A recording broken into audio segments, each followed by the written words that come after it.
Mans vārds ir Marta. Es esmu Grīziņkalna apkaimes biedrības biedre, zaļi domājoša grīziņkalniete un Grīziņkalna mantu maiņas pasākumu idejas autora un viena no organizatoriem. Ikdienā cenšos dzīvot zaļi, braucu ar velosipēdu. Savā ikdienas dzīvē arī ievēroju aprits ekonomikas principus. Man šis liekas foršs veids, kā dzīvot zaļāk, ilgspējīgāk un jēgpilnāk. Mēs kāpjam kalnā, Torņkalns, Čiekurkalns, Agenskalns.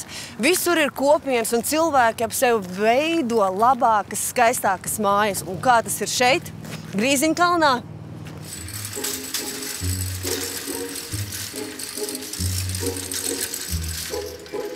Čau, Marta! Čau! Priecājos ar tevi iepazīties.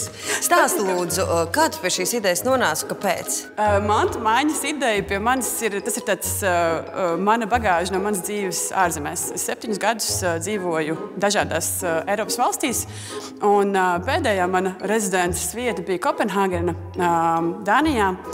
Un tur es iemācījos drēbju maiņas principus. Proti, mēs reizes sezonā rīkojām drēbju maiņas pasākumus, uz kuriem cilvēki varēja atnest drēbes, kuras viņiem pašiem vairs nebija nepieciešams, bet kuras joprojām bija labā lietošanas kārtībā.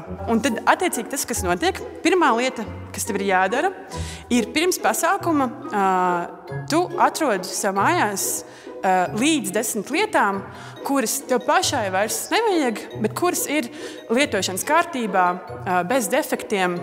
Un mēs parasti kā tādu kritēriju minam tādas, ko nebūtu kauns atdot mīļam cilvēkam. Tas tā, man liekas, visam emocionāli saprotam. Un tad tu pasākuma dienā nāc uz koka Rīgu un brīvprātīgi pieņem tavas mantas. Pārbaudi, ka tu esi atnesusi ne vairāk kā 10 lietas. Pārbaudi, lai tu esi atnesusi medību dunci, piemēram, un ka viss ir lietošanas kārtībā. Un tad pēc tā brīža par tavām mantām gādību uzņemās brīvprātīgie un tās izvieto zālē. Tas, kas mums parasti ir visvairāk, tas viennozīmīgi ir drēbes. Tas ir bērnu drēbes, sieviešu drēbes, grāmatas diezgan daudz, trauki. Nu tā, un tad arī, protams, mums ir sadzīves tehnika un augi. Augus arī mēs pieņemam. Cik ir liels cilvēku pulks, kas atnāk uz šo pasākumu? Mēs par to esam daudz domājuši un runājuši. Mums nav sanācis tā izskaitīt precīzi ar klikeriem. Bet mēs tā domājam, ka tas ir 200-300 kaut kur tur. Jā. Mēs darām tā. Redzi, Eiropas Savienībā viens cilvēks gada laikā saražo aptuveni 513 kg atkritumu. Latvijā šis skaitlis ir patīkamāks, tikai 461, bet jebkurā gadījumā arī Latvijā šī tendence uz atkritumu apjomu pieaugumu ir. Tādēļ, protams, mantu apmaiņa ir tikai viens no soļiem, kā šo tendenci Latvijā uzlabot, nevis lai aug, bet lai samazinās.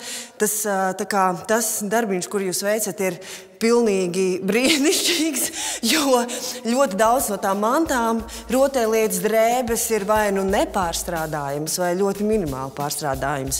Bet saki, lūdzu, ko jūs darāt ar tām mantām, kas jums paliek tepat uz vietas? Pēc mantu maiņas mums, protams, vienmēr paliek pāri lietas, kuras nav atradušas jaunas mājas, bet nekas nenonāk miskastē, nekas nenonāk atkrituma poligonos. Mēs visu, kas paliek pāri, ziedojam vai no Otrajai elpai, vai labdarības organizācijai Tavi draugi. Tas arī ir interesanti, tas, ko tu saki, jā, atkritumu tā tendence ir diezgan...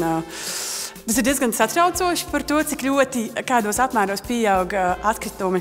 Un viena no lietām, ko mēs vēlamies ar mantu maiņas pasākumiem panākt, ir palīdzēt cilvēkiem izvērtēt savas attiecības ar mantām un lietām un viņam parādīt, kā viņi var savā dzīvē ieviest aprits ekonomikas principus. Un aprits ekonomika izklausās kaut kas tāds super mistisks un nesaprotams, bet patiesībā tie principi ir ļoti vienkārši.